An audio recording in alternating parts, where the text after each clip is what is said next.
ਸੋ ਜਿਹੜਾ San Francisco ਦਾ court ਆ, ਉਹ ਸਾਰਾ ਜਿਹੜਾ ਸੀਗਾ ਵੈਬਐਕਸ ਹੀ ਚੱਲ ਰਿਹਾ। ਓਕੇ ਮੇਰੇ ਖਿਆਲ ਹੁਣ 2-3 ਸਾਲ ਹੋ ਗਏ, ਕੋਈ ਵੀ ਜੱਜ ਨੇ ਕੋਰਟ ਦੇ ਵਿੱਚ ਨਹੀਂ ਬੁਲਾਇਆ। ਓਕੇ ਠੀਕ ਹੈ ਜੀ। ਸਿਰਫ ਜਿਹੜੇ ਰਿਸਪੋਂਡੈਂਟ ਆ, ਕਲਾਇੰਟ ਆ, ਜਿਹੜੇ ਉਹਨਾਂ ਨੂੰ ਬੁਲਾਉਂਦੇ ਆ, ਤੇ ਵਕੀਲਾਂ ਦਾ ਤਕਰੀਬਨ ਵੈਬਐਕਸ ਹੀ ਸੀਗਾ। ਜੱਜ ਸਾਰੇ ਹੀ ਤਕਰੀਬਨ ਵਧੀਆ, ਸਾਰੇ ਹੀ ਜਿਹੜੇ ਸੈਨ ਫ੍ਰਾਂਸਿਸਕੋ ਵਾਲੇ ਆ, ਗੁੱਡ। ਕੌਂਕਰਡ ਦੇ ਵਿੱਚ ਮੋਸਟਲੀ ਵੈਬਐਕਸ ਆ। ਕਈ ਜੱਜਸ ਜਿਹੜੇ ਆ ਉਹ ਇਨ ਪਰਸਨ ਬੁਲਾਉਂਦੇ ਆ, ਤੇ ਜਿਹੜੇ ਕਲਾਇੰਟ ਆ ਉਹਨਾਂ ਨੂੰ ਤਕਰੀਬਨ ਸਾਰਿਆਂ ਨੂੰ ਇਨ ਪਰਸਨ ਉਹ ਬੁਲਾ ਲੈਂਦੇ ਆ। ਤੇ ਕੌਂਕਰਡ ਵੀ ਜਿਹੜਾ ਓਵਰਆਲ ਆ ਠੀਕ ਆ ਕੋਰਟ, ਕਾਫੀ ਵਧੀਆ ਜੱਜਸ ਹੈਗੇ ਨੇ। ਕਈ 2-3 ਜਿਹੜੇ ਹੈਗੇ ਨੇ ਸਟ੍ਰਿਕਟ ਵੀ ਜੱਜ ਜਿਹੜੇ ਹੈਗੇ ਨੇ, ਨਹੀਂ ਡਿਜ਼ਾਇਰਡ ਰਿਲੀਫ ਮਿਲਦਾ। ਸੈਂਟਾ ਨਾਲੋਂ ਜੇ ਵੱਧਦੇ ਆ ਤਾਂ ਜ਼ਿਆਦਾਤਰ ਜਿਹੜੇ ਰੇਟਿੰਗ ਉੱਥੇ ਲੋ ਆ, ਤੇ ਸਰਕਾਰੀ ਵਕੀਲ ਜਿਹੜੇ ਜ਼ਿਆਦਾ ਟਾਈਟ ਆ, ਤੇ ਉੱਥੇ ਜ਼ਿਆਦਾ ਜਿਹੜੀ ਜਲਦੀ ਤਰੀਕ ਜਿਹੜੀ ਆ ਜਾਂਦੀ ਆ, ਤੇ ਲੋਕਾਂ ਨੂੰ ਜਿਹੜਾ ਕਈ ਵਾਰੀ ਉਹ ਜਿਹੜੇ ਆਈਸ ਵਾਲੇ ਆ ਉਹ ਕੜਾ ਵਗੈਰਾ ਵੀ ਲਾਉਂਦੇ ਨਹੀਂ ਬੰਦੇ ਦਾ, ਤੇ ਬਾਅਦ ਚੋਂ ਜੇ ਮੂਵ ਵੀ ਹੁੰਦੇ ਆ ਤਾਂ ਕੇਸ ਉਹਨਾਂ ਦਾ ਮੂਵ ਨਹੀਂ ਹੁੰਦਾ। ਤੇ ਸੈਂਟਾ ਆਨਾ ਦੇ ਵਿੱਚ ਸਾਨੂੰ ਇਹ ਵੇਖਣ ਨੂੰ ਮਿਲ ਰਿਹਾ ਕਿ ਜਿਹੜੇ ਨਵੇਂ ਬੰਦੇ ਜੇ ਆਉਂਦੇ ਆ, ਇੱਕ ਤਾਂ CLP ਉਹਨਾਂ ਤੇ ਲੱਗੀ ਹੁੰਦੀ ਆ, ਤੇ ਫਿਰ ਸੈਂਟਾ ਆਨਾ ਦੇ ਵਿੱਚ ਡੇਟ ਛੇਤੀ ਜਿਹੜੀ 6 ਮਹੀਨੇ ਦੇ ਵਿੱਚ ਉਹ ਆ ਰਹੀ ਆ, ਤੇ ਵਰਕ ਪਰਮਿਟ ਵੀ ਨਹੀਂ ਕਈ ਵਾਰੀ ਪਹੁੰਚਿਆ ਹੁੰਦਾ, ਤੇ ਫਾਈਨਲ ਤਰੀਕ ਆ ਜਾਂਦੀ ਹੈ। ਕਈ ਜੱਜਸ ਦੀ ਰੇਟਿੰਗ ਜਿੱਦਾਂ 6%, 10%, 20%, ਏਦਾਂ ਕਾਫੀ ਰੇਟਿੰਗ ਜਿਹੜੀ ਉੱਥੇ ਹੈਗੀ ਆ। ਠੀਕ ਹੈ ਓਕੇ। ਤੇ ਉਹਦੇ ਵਿੱਚ ਜਿਹੜਾ ਲੋਕਾਂ ਦਾ ਥਾਟ ਪ੍ਰੋਸੈਸ ਇਹ ਹੁੰਦਾ ਕਿ ਵਰਕ ਪਰਮਿਟ ਦੀ ਆਬਵੀਅਸਲੀ ਸਾਰਿਆਂ ਨੂੰ ਬੜੀ ਇੰਪੋਰਟੈਂਸ ਹੁੰਦੀ ਹੈ ਜਦੋਂ ਨਵਾਂ ਆਉਂਦਾ ਬੰਦਾ। ਹਾਂਜੀ ਤੇ ਯਾਰ ਦੋਸਤ ਵੀ ਸਲਾਹ ਕਈ ਵਾਰੀ ਦੇ ਦਿੰਦੇ ਆ, ਜਿਹੜੀ ਕਿ ਗਲਤ ਸਲਾਹ ਹੁੰਦੀ ਆ, ਕਿ ਪਹਿਲਾਂ ਵਰਕ ਪਰਮਿਟ ਦੀ ਵੇਟ ਕਰ ਲਾ ਫਿਰ ਚਲ ਜੀ, ਬਾਅਦ ਚ ਮੂਵ ਹੋ ਜੀ। ਤੇ ਉਹ ਜਿਹੜਾ ਸੈਂਟਾ ਆਨਾ ਵਾਲਾ ਕੋਰਟ ਆ ਉਹ ਫਿਰ ਮੂਵ ਹੋਣ ਨਹੀਂ ਦੇ ਰਿਹਾ। ਬੜੀ ਵਾਰੀ ਆਪਾਂ ਰਿਪੀਟਡ ਜਿਹੜਾ ਦੇਖ ਲਿਆ, ਤੇ ਬੰਦਾ ਕਹਿੰਦਾ ਮੈਂ ਤਾਂ ਪਹਿਲਾਂ ਹੀ ਮੂਵ ਹੋਣ ਨੂੰ ਫਿਰਦਾ ਸੀ, ਵਰਕ ਪਰਮਿਟ ਕਰਕੇ ਮੈਂ ਰੁਕ ਗਿਆ ਸੀਗਾ ਸ਼ਹਿਰ 'ਚ। ਤੇ ਉਹ ਟੂ ਲੇਟ ਕਈ ਵਾਰੀ ਹੋ ਜਾਂਦਾ। ਜੇ ਪਹਿਲਾਂ ਹੀ ਉਹ ਇੱਕ ਵਾਰੀ ਨਾ ਤਰੀਕ ਆਪਾਂ ਦੇਖਿਆ ਜੇ ਪਾ ਦਿੰਦੇ ਆ, ਤਾਂ ਫਿਰ ਉਹ ਦੁਬਾਰਾ ਬਹੁਤ ਘੱਟ ਆ ਜਿਹੜੇ ਜੱਜਸ ਉਹ ਚੇਂਜ ਕਰਦੇ ਆ। ਤਕਰੀਬਨ ਜਿਹੜੇ ਉਹ ਫਿਰ ਤਰੀਕ ਜਿਹੜੀ ਭੁਗਤਾ ਕੇ ਛੱਡਦੇ ਬੰਦੇ ਨੂੰ। ਤੇ ਉਹ ਸੈਂਟਾ ਆਨਾ ਦਾ ਜਿਹੜਾ ਸੀਗਾ। ਬਾਕੀ LA ਵਗੈਰਾ ਵਾਲੇ ਠੀਕ ਆ, ਕੋਰਟ ਮਿਕਸਡ ਬੈਗ ਆ, ਡਿਪੈਂਡ ਕਿਹੜਾ ਜੱਜ ਜਿਹੜਾ ਆਉਂਦਾ। ਨਿਊਯਾਰਕ ਵਾਲੇ ਜਿਹੜੇ ਠੀਕ ਆ ਕੋਰਟ, ਕਈ ਵਾਰੀ ਤਰੀਕਾਂ ਤਰੁਕਾਂ ਜਿਹੜੀਆਂ ਉਹ ਕੈਂਸਲ ਹੋ ਜਾਂਦੀਆਂ ਜਾਂ ਪੁਰਾਣੀਆਂ ਲੈਂਦੀ ਨਹੀਂ ਪਈਆਂ। ਪਰ ਓਵਰਆਲ ਜਿਹੜਾ ਇੱਥੇ ਜ਼ਿਆਦਾ ਇਹ ਕੋਰਟਸ ਦੇ ਵਿੱਚ ਸਰਗਰਮੀ ਰਹਿੰਦੀ ਹੈ, ਜ਼ਿਆਦਾ ਆਪਾਂ ਕੇਸ ਜਿਹੜੇ ਇਹਨਾਂ ਦੇ ਡੀਲ ਕਰਦੇ ਹਾਂ। ਤੇ ਇਹ ਜਿਹੜਾ ਸੀਗਾ ਕੋਰਟ ਦਾ ਓਵਰਆਲ ਹਾਲ ਜਿਹੜਾ ਸੀਗਾ। ਕੋਰਟਸ ਦੇ ਵਿੱਚ ਹੁਣ ਸਭ ਤੋਂ ਜ਼ਿਆਦਾ ਜਿਹੜਾ ਮੁੱਦਾ, ਸਪੈਸ਼ਲੀ ਜਿੱਦਾਂ ਹੁਣ ਸੈਂਟਾ ਆਨਾ, ਉਹਦੇ ਵਿੱਚ ਸਰਕਾਰੀ ਵਕੀਲ ਕਹਿ ਦਿੰਦਾ ਕਿ ਮੇਰਾ ਮੁੱਦਾ ਕਹਿੰਦਾ ਇੱਕੋ ਹੀ ਆ ਕੇਸ ਦੇ ਵਿੱਚ, ਤੇ ਮੁੱਦਾ ਇਹ ਹੈ ਕਿ ਇੰਡੀਆ ਦੀਆਂ ਫੋਟੋਆਂ ਕਿੱਥੇ ਆ ਗਤੀਵਿਧੀ ਦੀਆਂ। ਠੀਕ ਆ ਓਕੇ। ਤੇ ਇਹ ਜਿਹੜਾ ਉਰੇ ਵੀ ਕਾਫੀ ਮੁੱਦਾ, ਹੁਣ ਜਿਹੜੇ ਜੱਜਸ ਨੂੰ ਵੀ ਪ੍ਰੋਬਲਮ ਇਹ ਹੋ ਰਹੀ ਆ ਕਿ ਅਮਰੀਕਾ ਦੇ ਵਿੱਚ ਤੁਹਾਡੀਆਂ ਇੰਨੀਆਂ ਫੋਟੋਆਂ, ਇੰਡੀਆ ਦੇ ਵਿੱਚ ਇੱਕ ਵੀ ਫੋਟੋ ਨਹੀਂ, ਹਨਾ। ਤੇ ਉਹ ਮੁੱਦਾ ਜਿਹੜਾ ਕਾਫੀ ਹੈਗਾ ਕਿ ਉਹ ਤੋਂ ਇਹ ਸੁਜੈਸ਼ਨ ਹੁੰਦਾ ਕਿ ਕਿਤੇ ਇਹ ਐਕਟੀਵਿਟੀ ਕਰਦੇ ਵੀ ਸੀਗੇ ਕਿ ਨਹੀਂ ਕਰਦੇ ਸੀਗੇ। ਤੇ ਦੂਸਰਾ ਉਹ ਜਿਹੜਾ ਮੁੱਦਾ ਛੇੜਦੇ ਆ ਕਿ ਕੰਟਰੀ ਕੰਡੀਸ਼ਨ ਨੂੰ, ਕਹਿੰਦੇ ਅਖਬਾਰ ਇਹੋ ਜਿਹੀ ਕੋਈ ਆਰਟੀਕਲ, ਕੋਈ ਨਿਊਜ਼ ਪੇਸ਼ ਕਰੋ ਜਿਹਦੇ ਵਿੱਚ ਕਿ ਜਿੱਦਾਂ ਤੁਸੀਂ ਕਹਿ ਰਹੇ ਆ ਕਿ ਜਿਹੜੇ ਰੈਂਕ ਦੇ ਵਰਕਰ ਤੁਸੀਂ ਹੈਗੇ ਆ ਨਾ, ਰੈਂਕ ਦੇ ਵਰਕਰਾਂ ਨਾਲ ਧੱਕਾ ਹੁੰਦਾ ਹੋਵੇ, ਸ਼ੋਅ ਕਰੋ ਕਿ ਸਰਕਾਰ ਨੇ ਏਦਾਂ ਕੋਈ ਸਿਸਟਮੈਟਿਕਲੀ ਕੋਈ ਏਦਾਂ ਦਾ ਉਹਨਾਂ ਦੀ ਪ੍ਰੈਕਟਿਸ ਹੋਵੇ ਕਿ ਏਦਾਂ ਉਹ ਟਾਰਗੇਟ ਕਰਦੀ ਆ। ਕਿ ਸਾਰੇ ਜਾਣੇ ਤੁਸੀਂ ਕਹਿ ਤਾਂ ਰਹੇ ਆ, ਪਰ ਪ੍ਰੂਫ ਕਿੱਥੇ ਆ ਕਿ ਏਦਾਂ ਦਾ ਧੱਕਾ ਜਿਹੜਾ ਹੁੰਦਾ। ਤੇ ਉਹ ਜਿਹੜੇ ਕਾਫੀ ਸਾਰੇ ਜੱਜ ਆ ਜਿਹੜੇ ਉਹ 50-50 ਸਟੈਂਸ ਹੋਣ ਦਾ ਹੈਗਾ। ਤੇ ਉਹ ਕਹਿੰਦੇ ਆ ਕਿ ਕੋਈ ਵੀ ਏਦਾਂ ਦੀ ਡੈਮੋਨਸਟ੍ਰੇਸ਼ਨ ਨਹੀਂ ਹੈਗੀ ਕਿ ਹਾਈ ਲੈਵਲ ਵਾਲੇ ਬੰਦਿਆਂ ਨੂੰ ਉਹ ਟਾਰਗੇਟ ਜ਼ਰੂਰ ਕਰਦੇ ਆ, ਪਰ ਜਿਹੜੇ ਇੱਕ ਬਿਲਕੁਲ ਪੋਸਟਰ ਬॉय ਜਿਹੜਾ ਜਾਂ ਛੋਟੇ ਮੋਟੇ ਕੰਮ ਕਰਦਾ, ਕੁਰਸੀਆਂ ਮੇਜ਼ ਰਖਾਉਂਦਾ, ਉਹਨੂੰ ਪ੍ਰੋਬਲਮ ਆ ਰਹੀਆਂ ਇਹਦੀਆਂ ਕੰਟਰੀ ਕੰਡੀਸ਼ਨ ਜਿਹੜੀਆਂ ਹੈ ਨਹੀਂ ਗੀਆਂ। ਤੇ ਉਹ ਜਿਹੜਾ ਚੈਲੰਜ ਇੱਕ ਕੋਰਟ ਦੇ ਵਿੱਚ ਕਿ ਇੰਡੀਆ ਵਾਲੀ ਗਤੀਵਿਧੀ ਆ, ਇੰਡੀਆ ਵਾਲਾ ਜਿਹੜਾ ਥ੍ਰੈਟਸ ਆ, ਉਹਦਾ ਹਮੇਸ਼ਾ ਰਹਿੰਦਾ ਪਾਰਟੀ ਦੇ ਰੈਂਕ ਨੂੰ ਲੈ ਕੇ, ਕਿ ਰੈਂਕ ਤੁਹਾਡਾ ਕੀ ਸੀਗਾ, ਲੀਡਰਸ਼ਿਪ ਪੋਜੀਸ਼ਨ ਤੇ ਸੀਗੇ ਕਿ ਛੋਟੇ ਮੋਟੇ ਵਰਕਰ ਸੀਗੇ।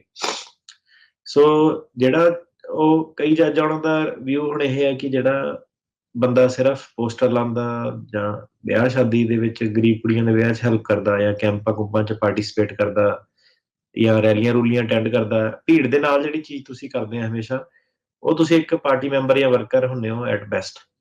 ਤੇ ਉਹ ਜਿਹੜੇ ਪਾਰਟੀ ਵਰਕਰ ਆ ਉਹਨਾਂ ਦਾ ਮੇਨ ਸਵਾਲ ਇਹ ਹੁੰਦਾ ਕਿ ਤੈਨੂੰ ਕਿਉਂ ਟਾਰਗੇਟ ਕੀਤਾ ਉਹਨਾਂ ਨੇ, ਇੰਨੇ ਸਾਰੇ ਲੋਕਾਂ ਚੋਂ, ਹਜ਼ਾਰਾਂ ਚੋਂ। ਸਹੀ ਗੱਲ ਲੱਗਾ ਤੈਨੂੰ ਹੀ ਕਿਉਂ ਟਾਰਗੇਟ ਕੀਤਾ, ਤੇਰੇ 'ਚ ਕੀ ਸੀਗਾ। ਤੇ ਉਹਦੇ ਵਿੱਚ ਕਈ ਜਿਹੜੇ ਹੁਣ ਕੀ ਹੁੰਦਾ ਕਿ ਜਿਹੜਾ ਰਿਸਪੋਂਡੈਂਟ ਆ, ਕਲਾਇੰਟ ਆ, ਉਹਦੀ ਪੋਲੀਟੀਕਲ ਨੌਲੇਜ, ਉਹਦੀ ਹਾਜ਼ਰ ਜਵਾਬੀ, ਉਹ ਬੜਾ ਜਿਹੜਾ ਮੈਟਰ ਕਰਦੀ ਆ ਕਿ ਉਹ ਜਵਾਬ ਜਿਹੜਾ ਕਿੱਦਾਂ ਦੇ ਸਕਦੇ ਆ, ਨਹੀਂ ਦੇ ਸਕਦੇ ਆ। ਤੇ ਕਈ ਵਾਰੀ ਉਹ ਜਵਾਬ ਜਿਹੜਾ ਹੁੰਦਾ ਉਹ ਇਹੀ ਆਉਂਦਾ ਕਿ ਮੈਂ ਕਿਉਂਕਿ ਗਤੀਵਿਧੀ ਬਹੁਤ ਕਰਦਾ ਸੀਗਾ ਤੇ ਮੈਂ ਆਹ ਚੀਜ਼ਾਂ ਕਰਦਾ ਸੀਗਾ, ਤੇ ਜੱਜ ਸਾਹਿਬ ਕਹਿੰਦੇ ਕਿ ਇਹ ਤਾਂ ਤੂੰ ਪਹਿਲਾਂ ਵੀ ਦੱਸ ਕੇ ਹਟਿਆ ਤੇ ਮੇਰੇ ਸਵਾਲ ਦਾ ਜਵਾਬ ਨਹੀਂ ਦਿੱਤਾ ਕਿ ਮੈਂ ਇਹ ਪੁੱਛ ਰਿਹਾ ਕਿ ਇੰਨੀ ਸਾਰੀ ਭੀੜ ਚੋਂ ਤੇਰੇ ਮਗਰ ਹੀ ਕਿਉਂ ਪੈ ਗਏ ਛੱਡ ਕੇ? ਕਿ ਪਿੰਡ 'ਚ ਹੋਰ ਵੀ ਬੰਦੇ ਆ, ਲਾਗਲੇ ਪਿੰਡਾਂ 'ਚ ਵੀ ਹੋਰ ਬੰਦੇ ਆ, ਤੂੰ ਇਹੋ ਜਿਹਾ ਕੀ ਕੀਤਾ? ਤੇ ਉਹ ਫੇਰ ਜੇ ਜਵਾਬ ਉਹੀ ਰਵੇ ਕਿ ਨਹੀਂ ਮੈਂ ਬੰਦੇ ਨਾਲ ਜੁਆਇਨ ਕਰਾਏ, ਮੈਂ ਗਤੀਵਿਧੀ ਕੀਤੀ ਹੈ, ਤੇ ਉਹ ਜੱਜ ਕਈ ਜਿਹੜੇ ਹੈਗੇ ਉਹ ਕਹਿੰਦੇ ਮੈਂ ਕਨਵਿੰਸ ਨਹੀਂ ਹੋਇਆ ਠੀਕ ਹੈ ਜੀ। ਕਿ ਤੂੰ ਸਵਾਲ ਦਾ ਜਵਾਬ ਨਹੀਂ ਦਿੱਤਾ, ਤੂੰ ਸਮਝਾ ਨਹੀਂ ਪਾਇਆ ਕਿ ਤੇਰੇ ਮਗਰ ਕਿਉਂ ਜਿਹੜਾ ਉਹਨਾਂ ਨੇ ਸਪੈਸੀਫਿਕਲੀ ਜਿਹੜਾ ਟਾਰਗੇਟ ਕੀਤਾ। ਸੋ ਇਹ ਜਿਹੜਾ ਮੁੱਦਾ ਸਪੈਸ਼ਲੀ ਜਿਹੜਾ ਸੈਂਟਾਨਾ ਵਗੈਰਾ ਕੋਰਟ ਆ ਉਹਦੇ ਵਿੱਚ ਇਹ ਪਾਰਟੀ ਦੇ ਰੈਂਕ ਨੂੰ ਰਿਲੇਟਡ ਜਿਹੜੇ ਸਵਾਲ ਬਹੁਤ ਪੁੱਛੇ ਜਾ ਰਹੇ ਆ। ਸੋ ਉੱਥੇ ਜੱਜਿਸ ਦੀ ਆਪਾਂ ਨੂੰ ਪਤਾ, ਜਿੱਦਾਂ ਤੁਸੀਂ ਦੱਸਿਆ ਵੀ ਪਰਸੈਂਟੇਜ ਵੀ ਥੋੜੀ ਜਿਹੀ ਉਸ ਹਿਸਾਬ ਦੇ ਨਾਲ ਤੇ ਸਵਾਲ ਜਵਾਬ ਜ਼ਿਆਦਾ ਆ। ਇਹ ਤੁਸੀਂ ਆਪਣੇ ਹੁਣ ਕਰੀਅਰ ਦੇ ਵਿੱਚ ਇਹ ਚੀਜ਼ਾਂ ਜਿਹੜੀਆਂ ਦੇਖੀਆਂ, ਚੇਂਜ ਜਿਹੜਾ ਦੇਖਿਆ ਵੀ ਇਹ ਕੁਐਸਚਨਸ ਪਹਿਲਾਂ ਨਾਲੋਂ ਜ਼ਿਆਦਾ ਵਧੇ ਆ, ਇਨਕੁਆਇਰੀਜ਼ ਇਦਾਂ ਦੀਆਂ ਜ਼ਿਆਦਾ ਵਧੀਆਂ ਆ ਜਿਹੜੇ ਜੱਜ ਤੇ ਜਿਹੜੇ ਸਰਕਾਰੀ ਵਕੀਲਾਂ ਦੇ ਦੁਆਰਾ? ਹਾਂਜੀ, ਕਈ ਸਟੈਂਸ ਹੁੰਦਾ ਆਪਣਾ, ਜਾ ਕੇ ਤੁਹਾਨੂੰ ਪਤਾ ਲੱਗ ਜਾਂਦਾ ਥੋੜਾ ਜਿਹਾ ਰਾਈਟ ਵੇ ਕੋਰਟ ਦੇ ਵਿੱਚ ਕਿ ਜੱਜ ਸਾਹਿਬ ਤੇ ਸਰਕਾਰੀ ਵਕੀਲ ਕਿਹੜੇ ਆ। ਸਰਕਾਰੀ ਵਕੀਲ ਤੇ ਬਹੁਤ ਜ਼ਿਆਦਾ ਚੀਜ਼ਾਂ ਜਿਹੜੀਆਂ ਡਿਪੈਂਡ ਕਰਦੀਆਂ ਕਿ ਕਿੱਥੇ ਕੁ ਉਹਨਾਂ ਨੇ ਜਾ ਕੇ ਆਪਣਾ ਲੈਟ ਗੋ ਕਰਨਾ, ਕਿ ਕਿੱਥੇ ਤੱਕ ਉਹਨਾਂ ਨੇ ਅੜੇ ਰਹਿਣਾ। ਓਕੇ, ਠੀਕ ਹੈ। ਤੇ ਦੂਸਰਾ ਇਹ ਹੈ ਕਿ ਉਹਨਾਂ ਨੂੰ ਵੀ ਹੁਣ ਟਾਈਮ ਹੋ ਗਿਆ ਹਰੇਕ ਚੀਜ਼ ਜਿਹੜੀ ਕਰਦੇ ਹੋਏ ਹਨਾ, ਕਿ ਡਾਕੂਮੈਂਟਸ ਦੇ ਵਿੱਚ ਕਈਆਂ ਦੇ ਵਿੱਚ ਕਾਫੀ ਜਿਹੜੀ ਪ੍ਰੋਬਲਮ ਆ, ਸਪੈਸ਼ਲੀ ਹਰਿਆਣੇ ਵਾਲੇ ਕੇਸ ਉਹਦੇ ਵਿੱਚ ਡਾਕੂਮੈਂਟਸ 'ਚ ਬੜੀ ਪ੍ਰੋਬਲਮ ਆ। ਉਹ ਕਈ ਵਾਰੀ ਫੋਰੈਂਸਿਕਸ ਨੂੰ ਰੈਫਰ ਹੋ ਜਾਂਦੇ ਨੇ। ਹਸਪਤਾਲ ਜਿਹੜੇ ਆ ਉਹ 2-4 ਮੇਰੇ ਖਿਆਲ ਜਿਹੜੇ ਸੇਮ ਜਿਹੇ ਹਸਪਤਾਲ ਬੜੇ ਉਹਨਾਂ ਨੂੰ ਵੇਖਣ ਨੂੰ ਮਿਲ ਰਹੇ ਆ ਕਿ ਜੇ ਗੂਗਲ ਕਰੋ ਤੇ ਹਸਪਤਾਲ ਉੱਥੇ ਹੁੰਦਾ ਨਹੀਂ। ਅੱਛਾ, ਠੀਕ ਹੈ। ਉਹਦੇ ਕਈ ਵਾਰੀ ਸਰਕਾਰ ਐਵੀਡੈਂਸ ਜਮ੍ਹਾਂ ਕਰਾ ਦਿੰਦੀ ਹੈਗੀ ਤੇ ਹਸਪਤਾਲ ਐਗਜ਼ਿਸਟ ਨਹੀਂ ਕਰਦਾ। ਓਕੇ ਜੀ। ਤੇ ਉਹ ਕੋਈ ਸੰਜੀਵਨੀ ਹਸਪਤਾਲ ਆ, ਕੋਈ ਕੁਛ ਆ, ਕਾਫੀ ਜਿਹੜੇ ਕਈ ਵਾਰੀ ਨਾ ਕਾਮਨ ਜਿਹੜੇ ਹਸਪਤਾਲ ਆ ਉਹਦੇ ਵਿੱਚ ਉਹਨਾਂ ਦਾ ਇਹ ਹੈ ਕਿ ਇਹ ਹਸਪਤਾਲ ਸਾਰਿਆਂ ਦੇ ਸੇਮ ਕਿਉਂ ਆ?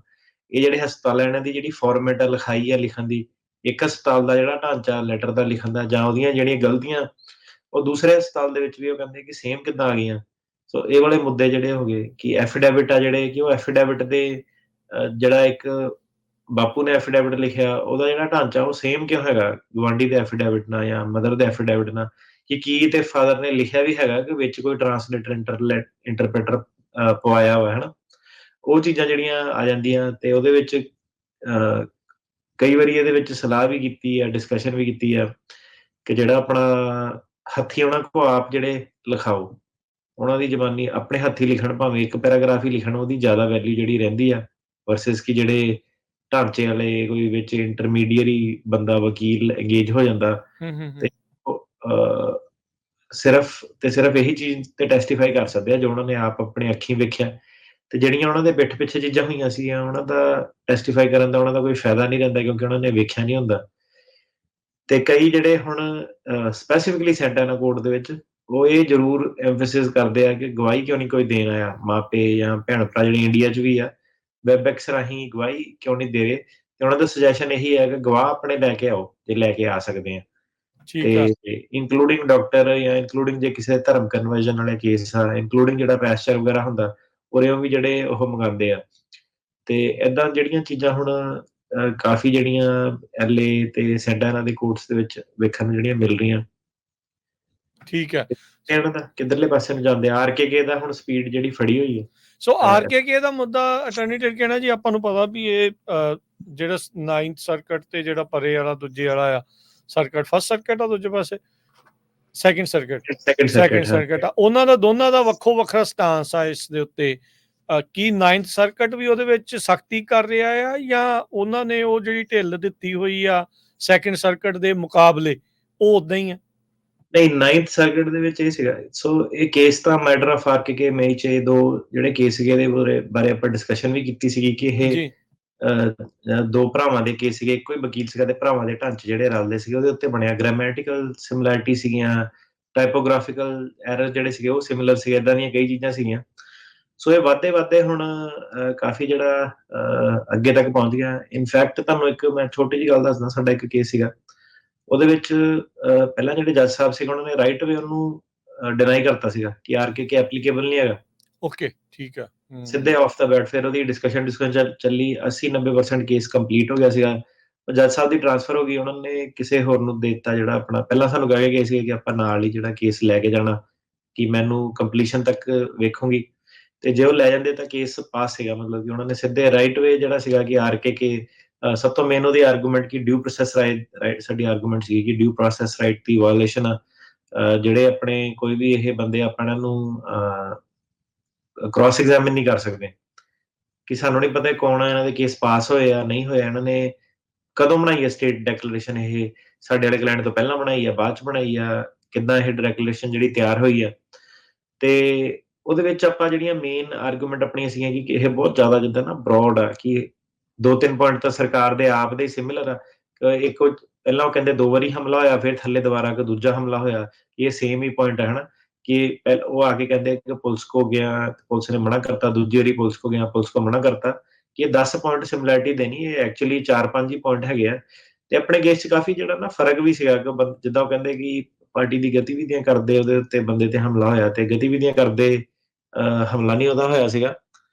ਹਮਲਾ ਜਿਹੜਾ ਉਹਦਾ ਹੋਇਆ ਸੀਗਾ, ਉਹ ਹੋਇਆ ਸੀਗਾ ਜਦੋਂ ਬੰਦਾ ਘਰੇ ਸੀਗਾ ਜਾਂ ਮਾਰਕੀਟ 'ਚ ਸੀਗਾ, ਤੇ ਡਿਫਰੈਂਟ ਸੀਗਾ, ਤੇ ਡਿਫਰੈਂਟ ਫੈਕਟ ਪੈਟਰਨ ਸੀਗਾ। ਪਰ ਉਹ ਤਾਂ ਵੀ ਜਿਹੜਾ ਸੀਗਾ, ਜਿਹੜੇ ਜੱਜ ਸਾਹਿਬ ਜਿਹੜੇ ਬਾਅਦ ਚ ਆਏ, ਉਹਨਾਂ ਨੇ ਸਾਨੂੰ ਨੋਟਿਸ ਭੇਜਿਆ ਕਿ ਆਪਾਂ ਆਰਕੇਕੇ ਦੇ ਉੱਤੇ ਸੁਣਨਾ ਵਾ, ਮੁੱਦਿਆਂ ਦੇ ਉੱਤੇ ਸੁਣਨਾ, ਤੇ ਆਰਕੇਕੇ ਦੇ ਮੁੱਦਿਆਂ ਤੇ ਸੁਣ ਕੇ ਫਿਰ ਉਹਨਾਂ ਨੇ ਬੰਦਾ ਪੂਰਾ ਵਧੀਆ ਸੀਗਾ, ਕ੍ਰੈਡੀਬਲ ਸੀਗਾ, ਕੋਈ ਗਲਤੀ ਕੁਛ ਨਹੀਂ ਹੋਇਆ, ਸਿਰਫ ਤੇ ਸਿਰਫ ਆਹੀ ਕਿ ਆਰਕੇਕੇ ਅਪਲਾਈ ਹੁੰਦਾ, ਜਦ ਕਿ ਪੂਰਾ ਕਲੀਅਰਲੀ ਕੇਸ 'ਚ ਅਪਲਾਈ ਨਹੀਂ ਹੁੰਦਾ ਸੀਗਾ। ਕਈ ਸਾਰੇ ਜਿਹੜੇ ਜੱਜਿਸ ਉਹਨਾਂ ਨੇ ਨਹੀਂ ਕਰਨਾ ਸੀਗਾ, ਤੇ ਇਨਫੈਕਟ ਸੇਮ ਕੇਸ 'ਚ ਪੁਰਾਣੇ ਜੱਜ ਨੇ ਨਹੀਂ ਕੀਤਾ ਸੀਗਾ, ਤੇ ਜੱਜ ਸਾਹਿਬ ਨੇ ਕਿਹਾ ਕਿ ਇਹ ਬਾਈਂਡਿੰਗ ਜਿਹੜਾ ਡਿਸੀਜਨ ਨਹੀਂ ਹੈਗਾ, ਤੇ ਮੈਂ ਦੁਬਾਰਾ ਤੋਂ ਜਿਹੜਾ ਇਹ ਐਨਾਲਿਸਿਸ ਕਰਨਾ। ਸੋ ਜਿਹੜੀ ਆਫ ਕੋਰਸ ਹਰ ਇੱਕ ਬੰਦੇ ਦਾ ਆਪਣਾ ਓਪੀਨੀਅਨ ਹੀ ਹੁੰਦਾ, ਤੇ ਓਪੀਨੀਅਨ ਇਹ ਹੈ ਕਿ ਡਿਪੈਂਡ ਕਰਦਾ ਕਿ ਕਿਹੜੇ ਗਿਵਨ ਤੁਸੀਂ ਕਿਹੜੇ ਜੱਜ ਦੇ ਮੂਹਰੇ ਜਾ ਰਹੇ ਹੋ, ਉਹਦਾ ਆਰਕੇਕੇ ਤੇ ਸਟੈਂਸ ਜਿਹੜਾ ਕੀ ਹੈਗਾ। ਤੇ ਕਾਫੀ ਸਾਰੇ ਜਿਹੜੇ ਜੱਜ ਆ, ਉਹ ਜੇ ਕੇਸ ਪਾਸ ਕਰਨਾ ਚਾਹੁੰਦੇ ਆ ਤਾਂ ਉਹ ਬੰਦੇ ਦੀ ਹਾਜ਼ਰ ਜਵਾਬੀ ਦੇਖਦੇ ਆ, ਕਿ ਉਹ ਕਿਤੇ ਰੋਬੋਟ ਵਾਂਗੂ ਤਾਂ ਨਹੀਂ, ਰਿਹਰਸ ਤਾਂ ਨਹੀਂ ਆਇਆ, ਕਿਤੇ ਰੱਟ ਕੇ ਤਾਂ ਨਹੀਂ ਆਇਆ। ਤੇ ਜਦੋਂ ਕਿ ਉਹਨਾਂ ਨੂੰ ਐਨਾਲਿਸਿਸ, ਜਦੋਂ ਕਿ ਉਹਨਾਂ ਨੂੰ ਇਹ ਲੱਗੇ ਕਿ ਇਹ ਬੰਦਾ ਸਹੀ ਕਹਿ ਰਿਹਾ, ਵਾਕਈ 'ਚ ਦਮ ਹੈਗਾ, ਇਹਨੂੰ ਪੋਲੀਟੀਕਲ ਨੌਲੇਜ ਹੈ, ਇਹਨੂੰ ਸਾਰਾ ਕੁਛ ਪਤਾ, ਤੇ ਉਦੋਂ ਫਿਰ ਬੰਦੇ ਦੇ ਜਿਹੜੇ ਚਾਂਸ ਜਿਹੜੇ ਹੋਣ ਦੇ ਪਾਸ ਹੋਣ ਦੇ ਕੇਸ ਜਿਹੜੇ ਵੱਧ ਜਾਂਦੇ ਆਬਵੀਅਸਲੀ ਹਨਾ। ਤੇ ਜੇ ਬੰਦਾ ਆਪਣੀ ਪੋਲੀਟੀਕਲ ਓਪੀਨੀਅਨ ਨਾ ਦੱਸ ਸਕੇ, ਪੋਲਿਟਿਕਸ ਬਾਰੇ ਦੱਸ ਨਾ ਸਕੇ, ਉਦੋਂ ਪ੍ਰੋਬਲਮ ਜਿਹੜੀਆਂ ਹੋ ਜਾਂਦੀਆਂ। ਤੇ ਜਿਹੜੇ ਸੁਣ ਰਹੇ ਆ, ਜਿਹਨਾਂ ਦੇ ਕੇਸ ਆ ਰਹੇ ਆ, ਰਾਈਟ, ਸੋ 2 ਤੁਹਾਨੂੰ ਚੀਜ਼ਾਂ ਜਿਹੜੀਆਂ ਮੇਨ ਦੱਸੂਗਾ, ਜਿਹੜੀਆਂ ਤੁਹਾਨੂੰ ਕੇਸ 'ਚ ਫਾਇਦਾ ਕਰੂਗੀਆਂ। ਠੀਕ ਹੈ। ਸੋ ਤੁਹਾਡੀ ਪਾਰਟੀ ਕਦੋਂ ਬਣੀ, ਕਿਹੜੇ ਸਾਲ 'ਚ ਬਣੀ, ਜਿਹੜੇ ਤੁਹਾਡੀ ਪਾਰਟੀ ਦੇ ਲੀਡਰ ਆ, ਜਿਹੜੀ ਵੀ ਪਾਰਟੀਆਂ ਤੁਹਾਡੀਆਂ ਹੈਗੀਆਂ, ਕਿੰਨੀ ਵਾਰੀ ਉਹ ਜਿੱਤੇ ਆ, ਕਦੋਂ ਜਿੱਤੇ ਆ, ਆਖਰੀ ਵਾਰੀ ਕਿੱਥੋਂ ਜਿੱਤੇ ਸੀਗੇ, ਕਿੰਨੀਆਂ ਵੋਟਾਂ ਨਾਲ ਜਿੱਤੇ ਆ, ਇਦਾਂ ਦੀਆਂ ਚੀਜ਼ਾਂ ਵੀ।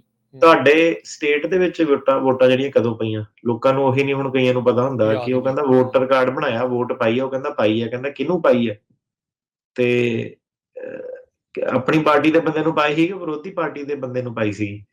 ਤੇ ਜਿਹੜੀ ਵੋਟ ਪਾਈ ਸੀ ਉਹਦੇ ਵਿੱਚ ਬੰਦਾ ਆਪੋਜੀਸ਼ਨ 'ਚ ਕਿਹੜੇ ਬੰਦੇ ਖੜੇ ਸੀਗੇ, ਠੀਕ ਹੈ, ਕਿੰਨੀਆਂ ਸੀਟਾਂ ਨਾਲ ਉਹ ਜਿੱਤੇ ਆ ਹਨਾ। ਤੇ ਤੁਹਾਡੇ ਇਲਾਕੇ ਦੀ ਪੋਲਿਟਿਕਸ ਦਾ ਤੁਹਾਨੂੰ ਪਤਾ ਹੋਵੇ, ਸਟੇਟ ਦੀ ਪੋਲਿਟਿਕਸ ਦਾ ਪਤਾ ਹੋਵੇ, ਤੇ ਬਹੁਤ ਜ਼ਿਆਦਾ ਜਿਹੜੀ ਜਨਤਾ ਵਾ, ਮਜ਼ਾਕ ਨਹੀਂ, ਇਹਦੇ ਵਿੱਚ ਕੋਈ ਸੱਚ ਆ, ਇਹ ਮੈਜੋਰਟੀ ਜਨਤਾ ਨੂੰ ਮੇਰੇ ਖਿਆਲ ਇਹ ਨਹੀਂ ਪਤਾ ਹੋਣਾ ਕਿ ਇੰਡੀਆ ਦੀ ਜਿਹੜੀ ਇਲੈਕਸ਼ਨ ਨੈਸ਼ਨਲ ਲੈਵਲ ਤੇ ਉਹ ਕਦੋਂ ਹੋਈ ਹੈ। ਉਹ ਇਲੈਕਸ਼ਨ ਦੇ ਵਿੱਚ ਜਿਹੜੀ ਸਭ ਤੋਂ ਜ਼ਿਆਦਾ ਸੀਟਾਂ ਕਿਹੜੀ ਪਾਰਟੀ ਨੇ ਜਿੱਤੀਆਂ, ਕਿਹੜੀ ਪਾਰਟੀ ਨਾਲ ਕੋਲੀਸ਼ਨ ਬਣਾਈ ਆ, ਕੋਲੀਸ਼ਨ ਦੀਆਂ ਕਿੰਨੀਆਂ ਸੀਟਾਂ, ਕੋਲੀਸ਼ਨ ਦੀਆਂ ਜਿਹੜੀਆਂ ਆਈਆਂ ਨਾਲ, ਕੋਲੀਸ਼ਨ ਤੋਂ ਬਾਅਦ ਟੋਟਲ ਕਿੰਨੀਆਂ ਸੀਟਾਂ ਚਾਹੀਦੀਆਂ ਹੁੰਦੀਆਂ ਬੰਦੇ ਨੂੰ ਕਿਸੇ ਵੀ ਮੈਜੋਰਟੀ ਪਾਰਟੀ ਨੂੰ ਜਿੱਤਣ ਲਈ, ਕਿ ਟੋਟਲ ਹੈ ਕਿੰਨੀਆਂ ਸੀਟਾਂ, ਤੇ ਤੁਹਾਨੂੰ ਕਿੰਨੀਆਂ ਚਾਹੀਦੀਆਂ ਹੁੰਦੀਆਂ ਜਿੱਤਣ ਲਈ, 271 ਚਾਹੀਦੀਆਂ, 272 ਚਾਹੀਦੀਆਂ, 273 ਚਾਹੀਦੀਆਂ, ਤੇ ਐਗਜ਼ੈਕਟਲੀ ਕਿੰਨੀਆਂ ਸੀਟਾਂ ਸੀਗੀਆਂ, ਕਿ 240 ਸੀਟਾਂ ਜਿੱਤਿਆ ਕੋਈ, ਤੇ ਕੋਲੀਸ਼ਨ ਗਵਰਨਮੈਂਟ ਜਿਹੜੀ ਕਿੱਦਾਂ ਉਹ ਜਿਹੜੀ ਫਾਰਮ ਹੁੰਦੀ ਹੈ। ਸੋ ਇਹ ਸਾਰੀਆਂ ਜਿਹੜੀਆਂ ਚੀਜ਼ਾਂ ਨਾ ਜੱਜ ਹੁਣਾਂ ਨੂੰ ਵੀ ਜਿਹੜਾ ਅਖਬਾਰਾਂ 'ਚੋਂ ਪੜ੍ਹਦੇ ਆ, ਖਬਰਾਂ ਵੇਖਦੇ ਆ, ਪਤਾ, ਤੇ ਉਹ ਸਾਰੀਆਂ ਚੀਜ਼ਾਂ ਜਿਹੜੀਆਂ ਤੁਹਾਨੂੰ ਜਿਹੜਾ, ਕਿਉਂਕਿ ਸਿਆਸੀ ਜਿਹੜੇ ਅਸਾਈਲਮ ਆ, ਤਾਂ ਆਬਵੀਅਸਲੀ ਸਿਆਸੀ ਜਿਹੜੀ ਨੌਲੇਜ ਉਹ ਟੈਸਟ ਜਿਹੜੀ ਹੁੰਦੀ ਹੈ ਨਾ, ਤੇ ਉਹ ਜਿਹੜੀ ਕਾਫੀ ਡਿਟੇਲ ਦੇ ਵਿੱਚ ਜਾਂਦੇ ਆ। ਸੋ ਪੋਲਿਟਿਕਸ ਦੇ ਬਾਰੇ ਤੁਹਾਨੂੰ ਜਿਹੜਾ ਜ਼ਰੂਰ ਪਤਾ ਹੋਣਾ ਚਾਹੀਦਾ। ਜੀ, ਅਟਾਰਨੀ ਜਨਰਲ ਕਹਿਣਾ ਜੀ, ਹੁਣ ਜਿੱਦਾਂ ਹਰਿਆਣੇ ਵਾਲੇ ਵੀ ਕਾਫੀ ਆ, ਉਹ ਵੀ ਅਸਾਈਲਮ ਦੇ ਉਹਨਾਂ ਦੇ ਵੀ ਕੇਸ ਚੱਲਦੇ ਆ, ਹੁਣ ਉੱਥੇ ਵੀ ਇਲੈਕਸ਼ਨ ਆ ਰਹੀਆਂ ਭਾਈ, ਇਹੀ ਆਪਾਂ ਕਹਿੰਦੇ ਆ ਵੀ ਜਿਹੜਾ ਅਪਡੇਟ ਹੋ ਜਿਓ ਵੀ ਕੀ ਹੈਗਾ, ਕਿਵੇਂ ਆ, ਜਿਹੜੀ ਉਹਨਾਂ ਦੇ ਵੀ ਕਾਫੀ ਜਿਹੜੇ ਕੇਸਿਸ ਆ ਰਹੇ ਹੈਗੇ ਆ। ਸੋ ਆਪਣੇ ਆਪ ਨੂੰ ਭਾਈ ਅਪਡੇਟ ਜਿਹੜਾ ਇਸ ਚੀਜ਼ 'ਚ ਲੈ ਕੇ ਰੱਖੋ। ਜੇ ਤੁਸੀਂ ਅਪਡੇਟਡ ਨਹੀਂ ਹੈਗੇ, ਫਿਰ ਸਵਾਲ ਇਹ ਉੱਠਦਾ ਕਿ ਕ੍ਰੈਡੀਬਿਲਿਟੀ ਹਮੇਸ਼ਾ ਜਿਹੜੀ ਕੁਐਸਚਨ 'ਚ ਰਹਿੰਦੀ ਹੈ ਬੰਦੇ ਦੀ, ਵੀ ਸੱਚ ਬੋਲਦਾ ਕਿ ਝੂਠ, ਸੱਚ ਬੋਲਦਾ ਕਿ ਝੂਠ ਬੋਲਦਾ। ਸੋ ਜੱਜ ਸਾਹਿਬ ਲਈ ਜਦੋਂ ਕੋਈ ਬੰਦਾ ਆਨਸਰ ਨਹੀਂ ਦੇ ਪਾਉਂਦਾ ਪੋਲਿਟਿਕਸ ਦੇ ਉੱਤੇ, ਰਿਲੀਜਨ ਦੇ ਉੱਤੇ, ਸੋ ਕ੍ਰੈਡੀਬਿਲਿਟੀ ਤੇ ਡਾਊਟ ਆ ਜਾਂਦਾ ਕਿ ਇਹ ਬੰਦਾ ਸੱਚ ਬੋਲ ਰਿਹਾ, ਝੂਠ ਬੋਲ ਰਿਹਾ, ਇੱਕ ਜੈਨੂਇਨ ਬਿਲੀਫ ਹੈ ਇਹਦਾ ਕਿ ਇਹਨੂੰ ਏਜੰਟ ਨੇ ਦੱਸਤਾ ਹਨਾ, ਨਹੀਂ ਤਾਂ ਜੱਜਸ ਨੂੰ ਕਈਆਂ ਨੂੰ ਇਹ ਵੀ ਲੱਗਦਾ ਕਿ ਇਹ ਬਾਰਡਰ ਟੱਪ ਕੇ ਝੂਠ ਟੱਪ ਕੇ ਜੇ ਕੋਈ ਆਇਆ ਹੋ ਸਕਦਾ ਕਿ ਏਜੰਟ ਨੇ ਇਹਨਾਂ ਨੂੰ ਦੱਸਤਾ ਹੋਵੇ ਕੀ ਕਹਿਣਾ ਜਾਂ ਕੀ ਨਹੀਂ ਕਹਿਣਾ ਹਨਾ ਬਾਰਡਰ ਠੀਕ ਤੇ। ਹੈ ਜੀ। ਤੇ ਉਹ ਚੀਜ਼ ਜਿਹੜੀ ਕੋਰਟ ਦੇ ਵਿੱਚ ਓਬਵੀਅਸਲੀ 10% ਜਿੱਦਾਂ ਦੱਸਿਆ ਕਿ 10% ਤੁਹਾਨੂੰ ਚਾਂਸ ਨਾਲ ਕਨਵਿੰਸ ਜਿਹੜਾ ਕਰਨਾ ਹੁੰਦਾ। ਸਟੈਂਡਰਡ ਕੋਈ ਸਾਇਲਮ ਦਾ ਇੰਨਾ ਜ਼ਿਆਦਾ ਕੰਪਲਿਕੇਟਡ ਨਹੀਂ ਹੁੰਦਾ। 10% ਲਾਈਕਲੀਹੁੱਡ ਕਿ ਤੁਹਾਡੇ ਨਾਲ ਧੱਕਾ ਹੋਊਗਾ ਹਨਾ, ਕੰਪੇਅਰ ਟੂ ਕਈ ਜਿਹੜੇ ਬਾਕੀ ਰਿਲੀਫ ਆ ਉਹ 'ਚ 50% ਤੋਂ ਜ਼ਿਆਦਾ ਜਿਹੜਾ ਤੁਹਾਨੂੰ ਦੱਸਣਾ ਪੈਂਦਾ।